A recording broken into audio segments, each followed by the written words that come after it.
ఆంధ్రప్రదేశ్ రాజకీయాల్లో ఒక్కసారిగా పెద్ద కదలిక వచ్చింది. టీడీపీ జనసేనలు అసెంబ్లీ ఎన్నికల కోసం తొలి విడత అభ్యర్థుల జాబితాను ప్రకటించాయి. అయితే బీజేపీతో పొత్తుపై ఇంకా స్పష్టత రాలేదు. టీడీపీ జనసేనల పొత్తుకు బీజేపీ ఆశీస్సులు ఉన్నాయని, ఆ పార్టీని దృష్టిలో ఉంచుకొని సీట్ల పంపకం జరిగిందని పవన్ కళ్యాణ్ చెప్పారు. బీజేపీ తమతో కలిసి వస్తే పొత్తుపై ఆలోచిస్తామని చంద్రబాబు అన్నారు. దీంతో బీజేపీతో పొత్తు ఉంటుందా ఉండదా అన్న సందేహాలు తలెత్తుతున్నాయి.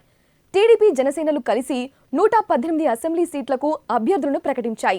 వీటిల్లోని టీడీపీ వాటా 94 కాగా జనసేన వాటా 24. తాము 3 ఎంపీ సీట్లు, 37 అసెంబ్లీ సీట్లతో కలిపి మొత్తం 40 సీట్లలో పోటీ చేస్తున్నట్లు పవన్ చెప్పారు. ఏపీ అసెంబ్లీలో మొత్తం 175 అసెంబ్లీ సీట్లు ఉన్నాయి. జనసేనకు 37 సీట్లు పోతే టీడీపీకి మిగిలినవి 138. వీటిలో 94 సీట్లకు చంద్రబాబు అభ్యర్థులను ప్రకటించారు. మిగిలిన 44 సీట్లకు అభ్యర్థులను ప్రకటించాల్సి ఉంటుంది.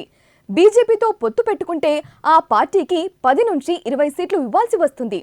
ఏపీలో బీజేపీకి బలం లేకపోవడంతో అన్ని సీట్లను ఇవ్వడానికి చంద్రబాబు ముందుకొస్తారా అనేది సందేహమే. తప్పనిసరి పరిస్థితి ఎదురైతే జనసేన సీట్లకు కోత పెట్టి బీజేపీకి ఇవ్వడానికి ముందుకు రావచ్చని చర్చలు ఇంకా సాగుతున్నాయని టీడీపీ వర్గాలు చెబుతున్నాయి. ఎన్నికల దగ్గర పడడంతో పొత్తుపై త్వరగా నిర్ణయం తీసుకోవాలని బీజేపీపై పవన్, చంద్రబాబు ఒత్తిడి తీసుకొస్తున్నా కమలనాథులు స్పందించడం లేదు.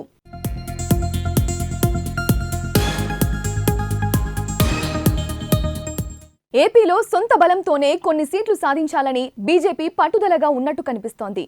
మోదీ హవా, అయోధ్య రామమందిర సెంటిమెంట్తో ఈసారి 5 నుంచి 10 అసెంబ్లీ సీట్లు, 1-2 ఎంపీ సీట్లు తమకు వస్తాయని ధీమా వ్యక్తం చేస్తోంది. ఎన్నికల సన్నాహాల్లో భాగంగా ఈ నెల 27న ఏలూరులో బీజేపీ భారీ బహిరంగ సభ నిర్వహిస్తోంది. సభకు రక్షణ మంత్రి రాజ్నాథ్ సింగ్ హాజరవుతున్నారు.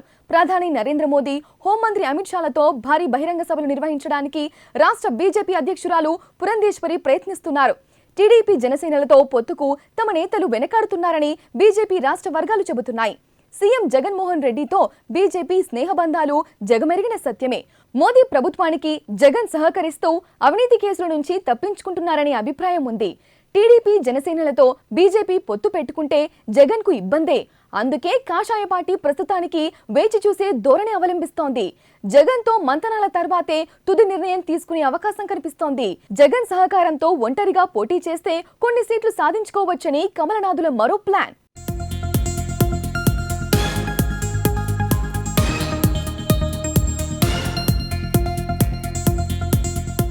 బీజేపీతో పొత్తుకు చంద్రబాబు చేస్తున్న ప్రయత్నం ఓ రాయి వేసి చూద్దామనే ధోరణి మాత్రమేనని పచ్చపాటి వర్గాలంటున్నాయి. బీజేపీతో పొత్తుకు టీడీపీ శ్రేణులు సిద్ధంగా లేరు. జగన్ అధికారంలోకి వచ్చినప్పటి నుంచి బీజేపీ ఆయనకు అండగా నిలుస్తోందని, ఇప్పుడు ఆ పార్టీతో చేతులు కలిపితే ప్రజల్లోకి తప్పుడు సంకేతాలు వెళ్తాయని క్యాడర్ ఆందోళన వ్యక్తం చేస్తోంది. ఏపీకి ప్రత్యేక హోదా విషయంలో ఎన్డీఏతో తెగదెంపులు చేసుకోవడం సరైన నిర్ణయమని, ఇప్పుడు మళ్లీ మోదీ చెంత చేరితే ప్రజల్లో విశ్వసనీయత ఉండదని అంటున్నాయి. స్కిల్ డెవలప్మెంట్ కుంభకోణంలో బీజేపీ జగన్ చేతులు కలపడం వల్లే చంద్రబాబు జైలుకు వెళ్లారని, ఇప్పుడు అదే బీజేపీతో పొత్తు పెట్టుకోవడం నైతికంగా సరికాదని చెబుతున్నాయి.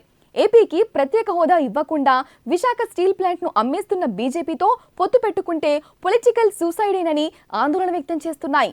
అయితే అపర చాణక్యుడైన చంద్రబాబు ఏదో ఒక ప్రయోజనం లేకుండా కమలనాథులతో చేయి కలపరనే వాదన కూడా వినిపిస్తోంది. ఎన్నికల్లో వైసీపీ మళ్లీ గెలుస్తుందని పలు సర్వేలు చెబుతున్నాయి.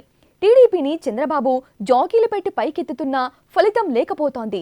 చంద్రబాబు జైలుకు వెళ్లడంతో పార్టీ శ్రేణులు ధైర్యం కోల్పోయాయి. లోకేష్ పాదయాత్రకు స్పందన కరువైంది. ఒంటరి పోరుతో నెగ్గడం కష్టమనే చంద్రబాబు జనసేనతో పొత్తు పెట్టుకున్నారు. బీజేపీతో కూడా చేయి కలిపితే భారీగా సీట్లను వదులుకోవాల్సిన పరిస్థితి. జగన్తో తమకున్న గాఢ అనుబంధం వల్ల బీజేపీ కూడా పొత్తుకు ముందుకు రావడం లేదు. బీజేపీ స్పందనను త్వరగా తెలుసుకొని పొత్తుకు ముందుకు రాకపోతే జతగా తలపడాలనే ప్లాన్తోనే చంద్రబాబు, పవన్లు సీట్ల షేరింగ్ పై ప్రకటన చేసినట్లు చర్చ జరుగుతోంది.